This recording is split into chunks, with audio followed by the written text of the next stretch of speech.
지난 시간까지는 하나님께서 지금 그 단순히 하나님의 거룩함을 거역했다 그래서 죽이겠다 그러는 게 아니라 이 앞에서부터 추적해서 올라와야 됩니다. 그러니까 모세 또는 특별히 아론의 직분 또는 직책에 대해서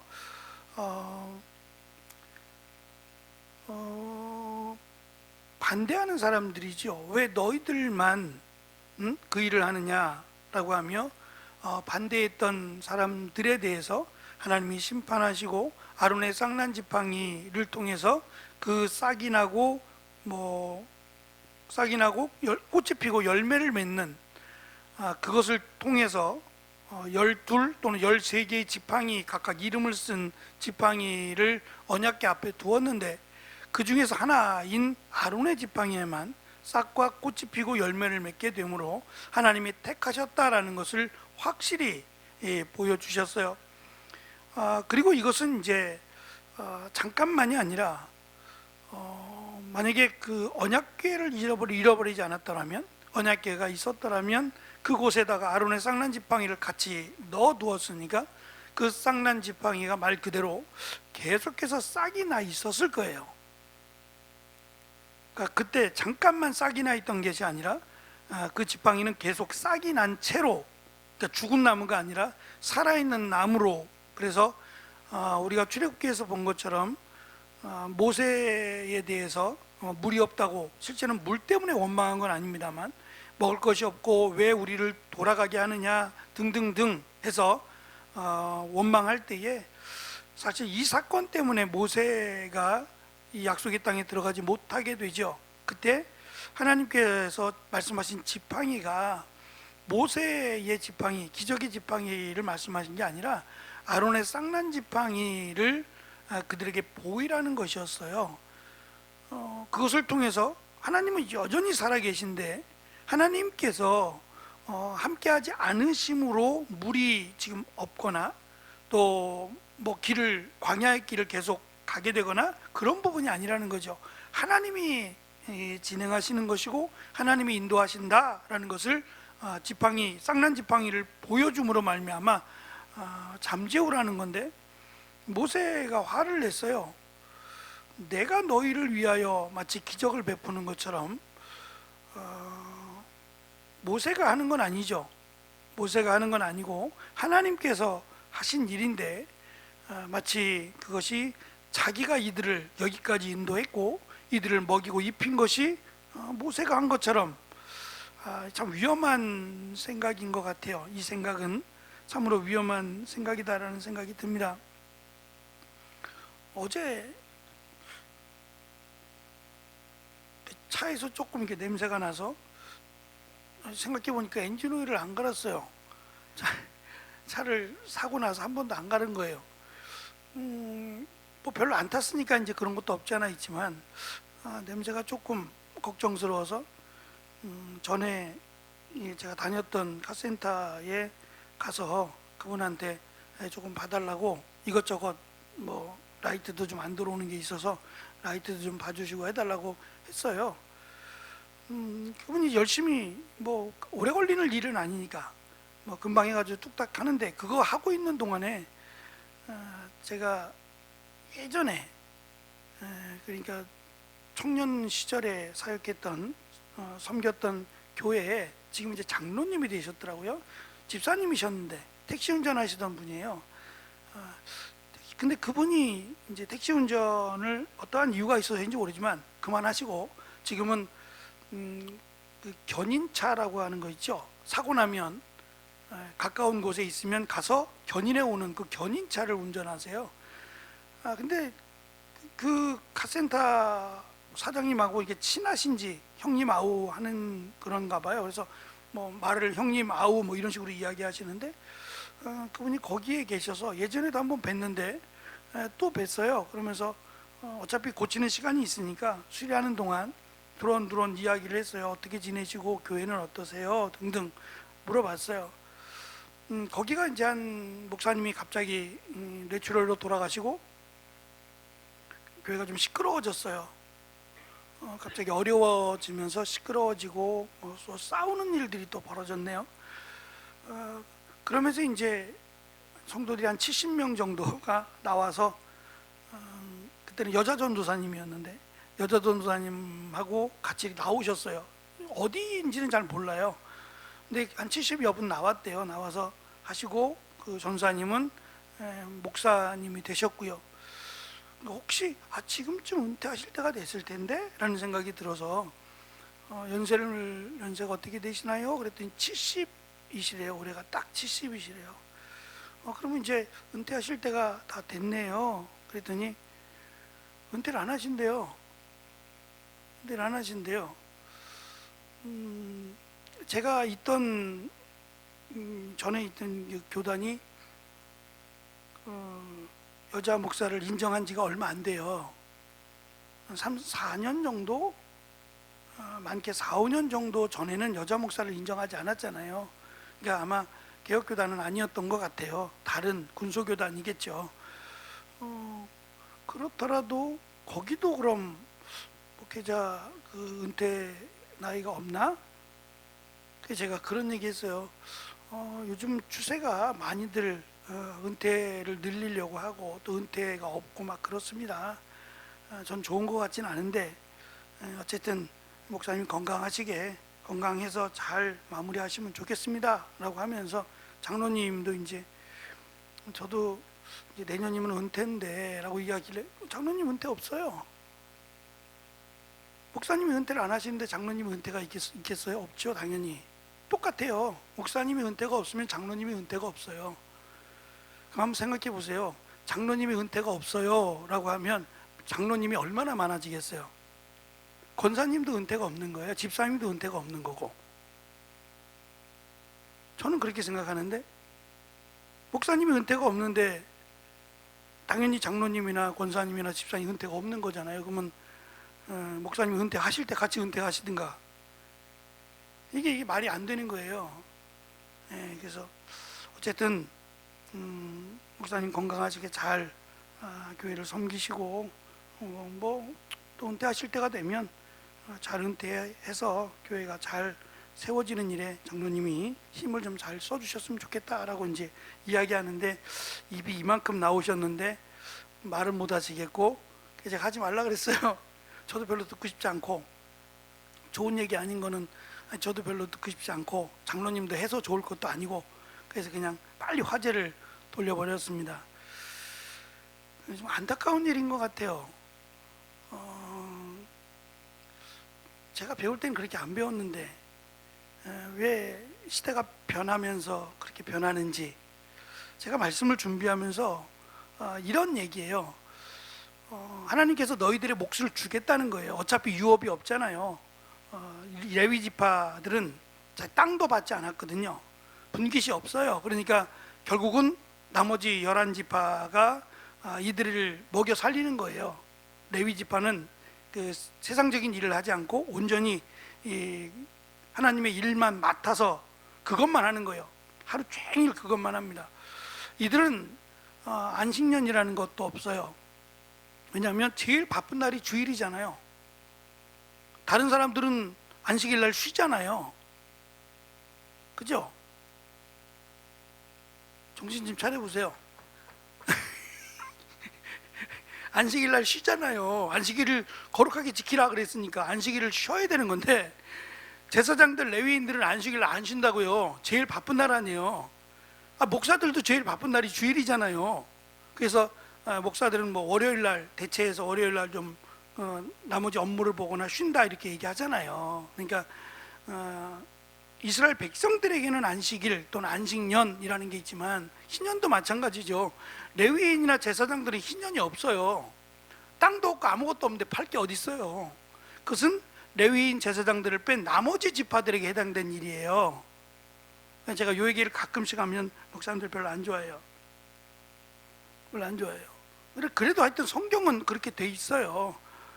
쉬고 싶은 마음을 알겠는데 성경에서 기록된 성경의 말씀은 그렇다고요. 이스라엘 백성들을 쉬라는 거지 레위인들 제사장들을 쉬라 그런 적이 없어요. 선지자가 안식년 쉬는 게 어디 있어요. 제일 바쁜 날이 안식일일 텐데. 예? 그러니까 뭔가 좀 잘못 흘러가고 있다는 생각도 들고요. 그런데 한편으로 이런 생각을 해봤어요. 지금 6가지를 주세요. 이제 말씀을 드릴 건데 너희들을 위해서 6가지를 주마. 그리고 21절 다음 주에 살펴볼 내용인데 레위들에게 분깃을 주는데 11조를 기업으로 주는 거예요. 사실은 제일 큰 거예요. 10분의 1이잖아요. 근데 문제가 안 생길까? 지금 여기도 마찬가지인데 제사와 관련된 것들이에요. 번제로 태우는 거, 기름이나 이런 것들은 향기로운 제물이니 하나님께 태워서 드리잖아요. 그리고 나머지 뭐 넓적다리라든지 이런 살들은 레위인 제사장들에게 주는 거예요. 근데 이스라엘 백성들이 제사가 얼마나 많겠어요? 예? 속죄제만 있는 게 아니라 뭐 여러 가지 우리가 배웠던 번제나 속죄제나 속건제나 뭐 화목제나 등등등 제사가 많단 말이에요. 이것만 있어요? 속전이라는 것도 있죠. 또 뭐 등등 이 하나님께 드려지는 게 많단 말이에요. 근데 그 이스라엘 백성들의 수에 비하면 제 레위인들의 수가 현저하게 적어요. 그러니까 바쁘단 말이에요. 11지파의 것을 한 지파가 감당한다고 생각해 보세요. 레위 지파가 월등히 많은 것도 아닌데. 예? 그러면 얼마나 바쁘겠어요, 솔직히. 이 바쁘다는 얘기는 지금 하나님께서 이들을 위해서 허락하신, 그러니까 딴 거 신경 쓰지 말라는 거예요. 딴 것을 가지려고 노력하지 말라? 우리에겐 땅이 없는데 우리는 어떻게 먹고 살지? 라고 하는 거 근심하지 말라라고 하는 의미에서 하나님이 지금 주시겠다는 거예요. 6가지 몫으로. 근데 이게 적지 않다고요. 작지 않아요. 물론 여기서는 그게 목적은 아닙니다. 이걸 밝히려고 하는 건데 목적이 있는 게 아니라 절차를 말씀하고자 하는 게 목적이에요. 이렇게 해서 이들에게 분깃으로 줬다. 이걸 지금 말씀하시는 게 목적이지, 여기서 얼마나 문제가 생겼고 여기서 뭐 타락했고 이런 문제를 거론하진 않아요. 그런데 문제가 생길만 하다라는 생각이 들어요.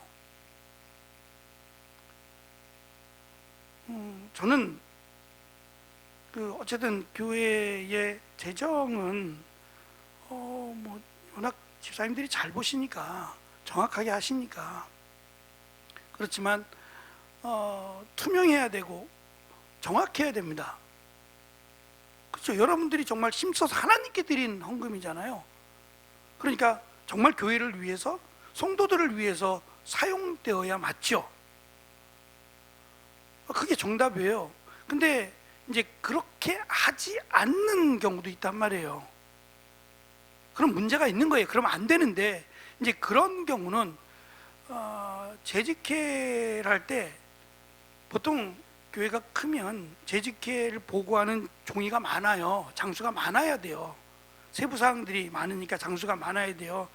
작은 교회들은 장수가 많지 않죠. 몇 장이면 금방 뚝딱 하고 볼 수 있으니까. 근데 그냥 약식으로 그냥 퉁 쳐가지고 약식으로 이렇게 듬성듬성하게 여기서 이렇게 썼습니다라고 그냥 하고 하는 교회들도 적지 않더라고요. 시간상 어쩔 수 없어서 조금 약식으로 하더라도 서면으로는 성도들이 다 보고 성도들이 점검을 할 수 있도록 저는 해야 된다고 생각해요. 그래야 성도들이 우리가 드린 헌금이 어떻게 쓰여졌고 얼마가 남았고 이런 것들을 확인할 수 있잖아요. 그건 당연한 권리죠. 그러니까 그런 부분에서도 이게 지금 여기서는 지금 투명성을 얘기하자는 건 아니에요. 그러나 문제가 될 소지가 많다. 자, 이제 어쨌든 저는 이제 그 말씀을 보면서 11지파로부터 받는 거거든요. 다 태워드린다 할 말이 없는데 다 번제로 드리는 게 아니에요. 번제 하나만 번제고 나머지는 다 하나님께 드릴 건 드리고 나머지는 제사장들이 다 갖게 되는 거거든요. 그러면 이스라엘 백성들 11지파나 되는 이스라엘 백성들의 것을 제사장들이 받으니까 궁핍하진 않았을 것 같아요. 궁핍하진 않았겠다. 물론 이스라엘 백성들이 하는 그런 수고도 안 하는 대신에 목숨을 걸어야 되는 일은 있어요. 이스라엘 백성들은 목숨을 걸지는 않잖아요. 자기가 일하면서 목숨 걸지는 않지만 지금 제사장들이나 레위인들은 목숨을 걸어야 돼요. 이건 하나님의 일, 거룩한 일이라고 설명하기 때문에 목숨을 걸어야 되는, 두렵고 떨리는 마음으로 해야 되는 건 있지만, 그렇다 그래서 그들이 굶거나 궁핍하지는 않았을 것이다. 하나님은 분명히 넉넉하게 채워주셨을 것이다 라는 것을 우리가 조금 이해하고 오늘 말씀을 살폈으면 좋겠습니다. 자, 6가지인데요.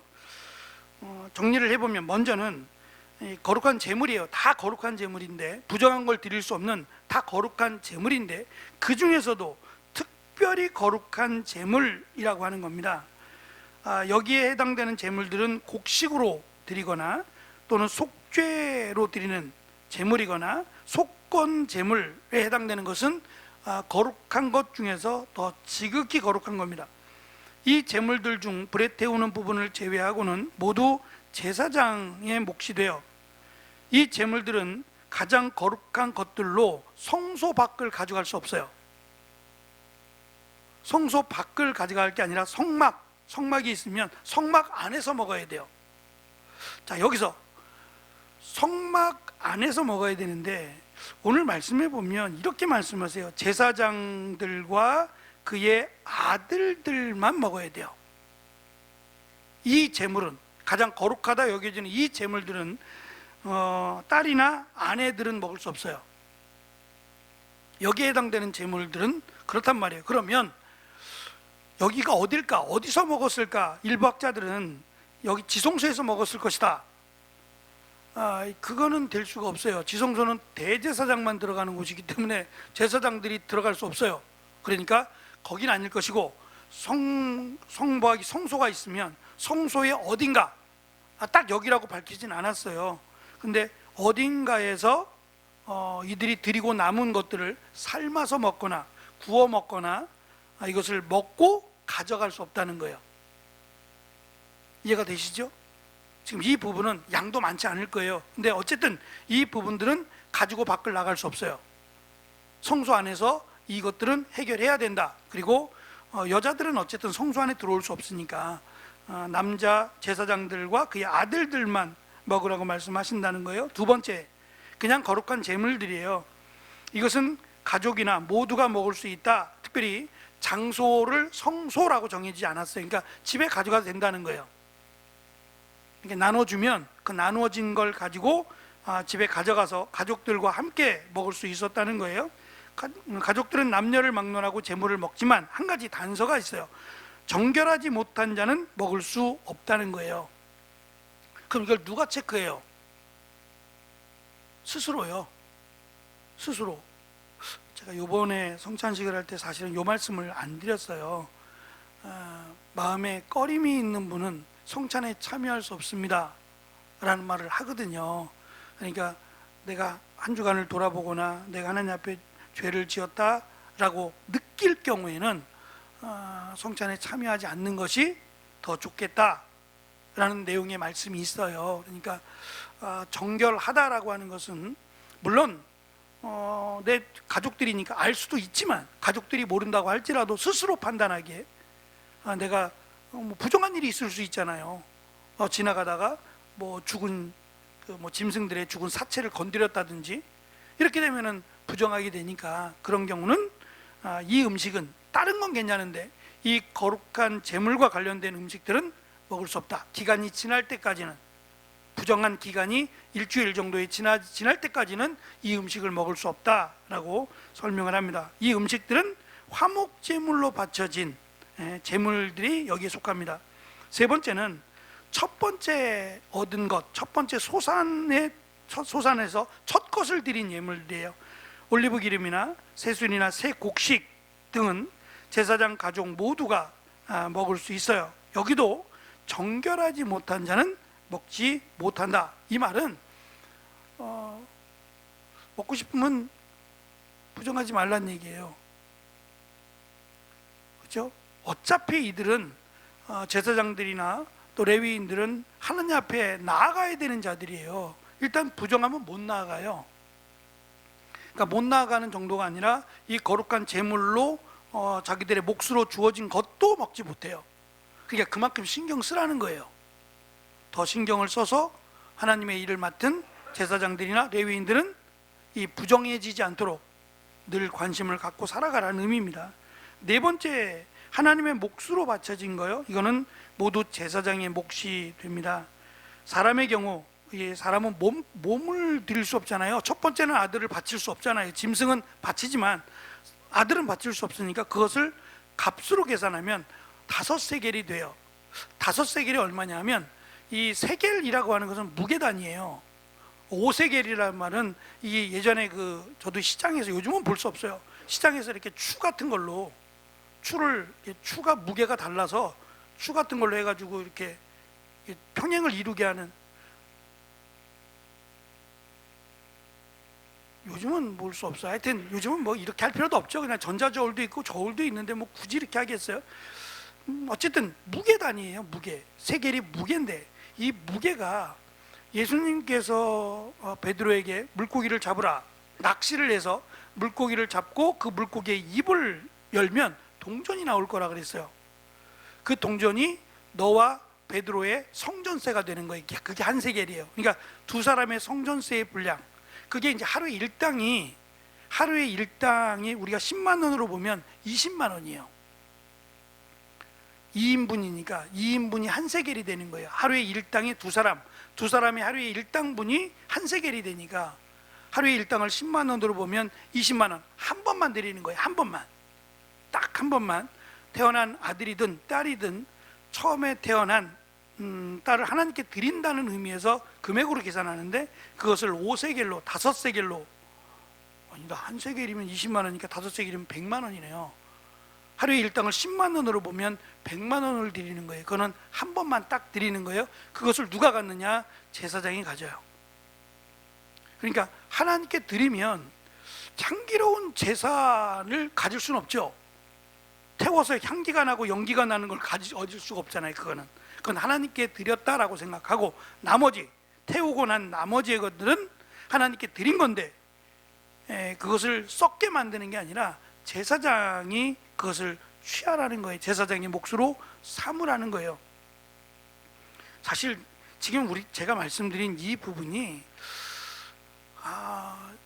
이 제사와 관련된, 또는 지금 뭐 신약 시대와도 연결이 안 돼요. 이건 구약 시대의 얘기인데, 그러니까 요걸 가지고 지금의 이제 목회자하고 자꾸 연결하시는 분이 있어요. 구약에 있는 이 말씀들을 가지고 지금의 목회자들하고 자꾸 연결하시는 분들이 있어요. 그러니까 이제 해석하기 나름인데, 제가 말씀드린 코에 걸면 코걸이고 귀에 걸면 귀걸이가 된다고. 성경이 이렇게 말씀하지 않느냐? 하나님의 몫으로 드린 것을 제사장이 받지 않았느냐? 맞죠? 제가 지금 억지로 쓰는 게 아니라 14절 보세요. 이스라엘 중에서 특별히 드린 모든 것은 내 것, 제사장들의 것이 되리라. 맞죠? 맞아요. 그래서 우리 지금 대신방 기간이잖아요. 대신방을 받고 헌금을 드리면 누구 거라고요?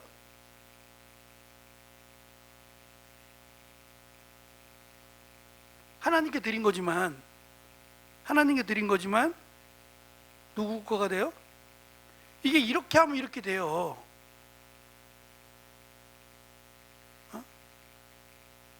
그러니까 참 어느 정도의 기본적인 생각들을 가지고 오셔야지, 귀에 걸면 귀걸이고 코에 걸면 코걸이로 해버리면 참 위험해져요. 지금 그 내용을 말하고자 하는 게 아니잖아요. 너희들에게 몫으로 주었다는 걸 말하고자 하는 거지, 하나님이 그들을 배불리 먹고 돈 벌라고 하시는 거 아니잖아요. 그러니까 이것조차도 사실은 거룩이라는 게 전제가 되지 않으면, 제가 말씀드리잖아요. 문제 요소가 많다니까요. 어디까지인가요? 11조도 마찬가지예요. 11조를 우리 하나님께 드리잖아요. 그죠? 11조를 하나님께 드려요. 근데 하나님이 우리 돈 받으세요? 하나님께 드리지만 하나님이 이거 받으시냐고요? 하나님이 받으셨어요? 그러나 실제로는 남아있잖아요. 이 남은 게 누구 거라고요? 21절에 가면 레위 자손들의 기업으로 주어서 그들이 하는 일, 회막에서 일하는 일을 갚으라는 거예요. 이것 때문에 11조는 다 목사님들 거라고 하시는 분도 있어요. 그러니까 어느 한쪽만을 보고 답을 내리면 안 돼요. 분명히 성경은 그렇게 돼 있지만 그 부분을 지금 말하고자 하는 게 아니라는 거예요. 나중에 또 나오니까 그때 가서 말씀을 드릴게요. 네 번째 보시면 몸값을 드려야 되고, 짐승의 경우는 직접 그 짐승을 잡아야 돼요. 첫 번째 태어난 짐승은 잡아서 피 흘리고 그 나머지 것들은 제사장의 소유가 돼요. 또는 특별히 하나님께 바친 거예요. 집이나 밭 이런 것들 하나님께 바치면 하나님이 받으시지만 그것은 제사장의 것이 돼요. 그러니까 여기는 지금 누구 제사장, 어느 제사장 거, 또 제사장들이 어떻게 나눠 갖고 이런 얘기 없죠. 있어야 되는 거예요. 누구 가지라는 거예요. 이거 다 아론이 갖는 건 아니잖아요. 제사장들이 많으니까 제사장들에게 어떻게 분할하고 누구부터 갖고 이런 얘기 하나도 없잖아요. 지금 그 얘기를 하자는 게 아니에요. 여기는 있다고요. 없을 수가 없어요. 그러면 싸우잖아요. 다 내 거라 그러지 않겠어요? 문제가 되잖아요. 그러니까 여기서는 그 문제를 다루고 있지 않아요. 그냥 기본적인 내용만 다루는 거지, 세부적으로는 이걸 어떻게 누구 순서로 누구부터 어떻게 해서 어떻게 나눠 갖고 이런 건 다루지 않아요.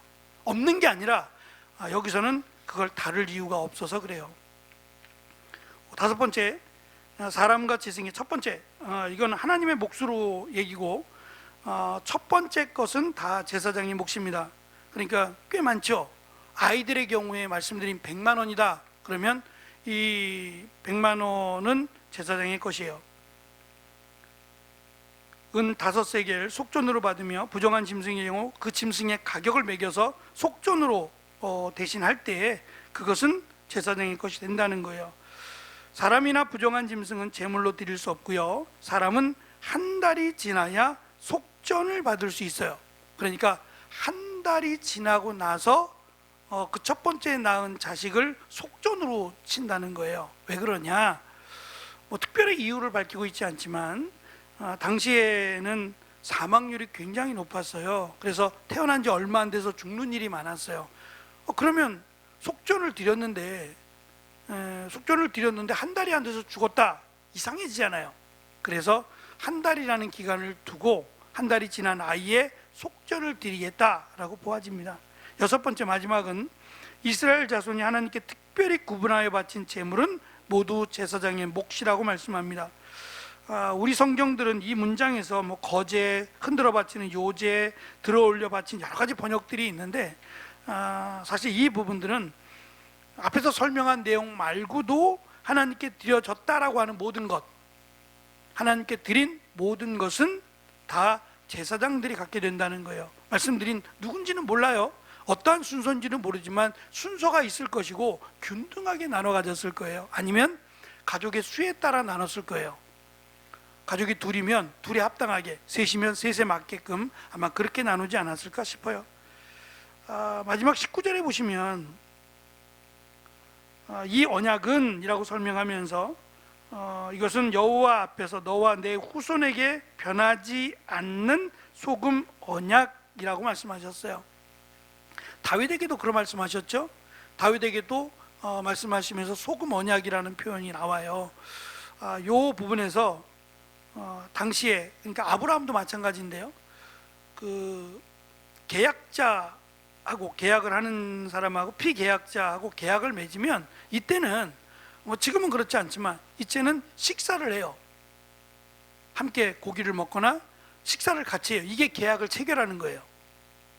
식사를 먹음으로 함께, 어떤 식의 식사를 먹는지는 모르겠어요. 그런데 하여튼 계약을 하면 계약자와 피계약자 쌍방간에 두 계약자 사이에 계약과 더불어 식사를 같이 해요. 이것이 이제 언약 관계를 하는 거로 봤어요. 식사를 같이 하는 거로. 근데 여기서 소금을 나누었대요. 식사를 같이 하고 내가 가진 소금을 그에게 주고 그가 가진 소금을 나에게 주고. 이것도 이유가 있는데, 우리가 이스라엘 땅에 가게 되면 갈릴리 호수보다 훨씬 큽니다. 갈릴리 호수도 커요. 그러니까 바다라고 불리어지는데 갈릴리 호수보다 훨씬 큰 사해 바다를 만나게 돼요. 죽은 바다죠. 소금 바다라고 열려지는데요, 이게 짜다 못해 써요. 그러니까 소금의 기능을 못해요. 이것만 가지고는 내가 좀 너무 심심한데 요리하다가 너무 심심해 그리고 가서 소금 한 덩어리 갖다가 소금 이렇게 갈아가지고 그게 안 돼요. 이거는 손을 거쳐야 돼요. 그냥은 먹을 수가 없어요. 쓰다고요. 유황이라고 하는 성분이 들어있어요. 그러니까 쓰고 몸에도 안 좋아요.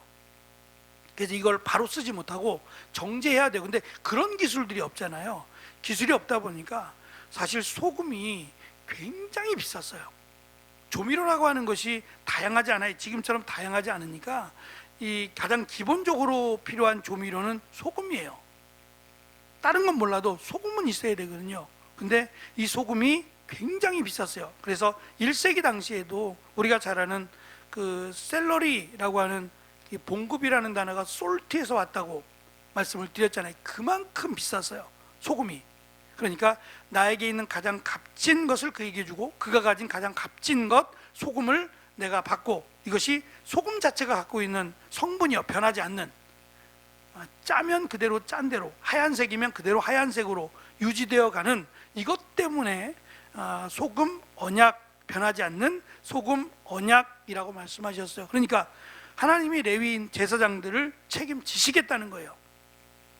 내가 너희들을 먹이고 내가 너희들을 입힐 테니까 너희들은 다른 지파들처럼 내가 땅도 없고 분깃도 없다 그래서 불평하지 말라는 거예요. 더군다나 목숨을 걸었다, 언제 죽을지 모른다, 내가 이제 부정하면 그런 것 때문에 하나님의 일을 뭐 할 수 없다라고 할 것이 아니라 오히려 하나님께 더 가까이 가는 것 자체가 은혜잖아요. 믿음의 눈으로 보면 그것도 그러려니와 하나님은 이들에게 내 것을 너희에게 주므로 너희들이 먹고 마시는 일에 부족함이 없도록 하나님이 채워주신다라고 하는 것도 오늘 말씀 가운데 변하지 않는 소금 언약으로 말씀하셨어요. 어쨌든 이 말씀 속에서 한 가지 주의해야 될 것은 이것을 그냥 지금 이 시대로 갖고 오고 제사장들을 목회자로 딱 연결해 버리면 문제 해석에 문제가 생길 수 있다라는 점이에요. 앞에서 말씀드렸던 해석에 문제가 될 수 있다라는 점을 유념하시고 그런 의미가 아니다, 그런 의미가 아니다라는 점을 좀 기억하셨으면 좋겠습니다. 기도하겠습니다.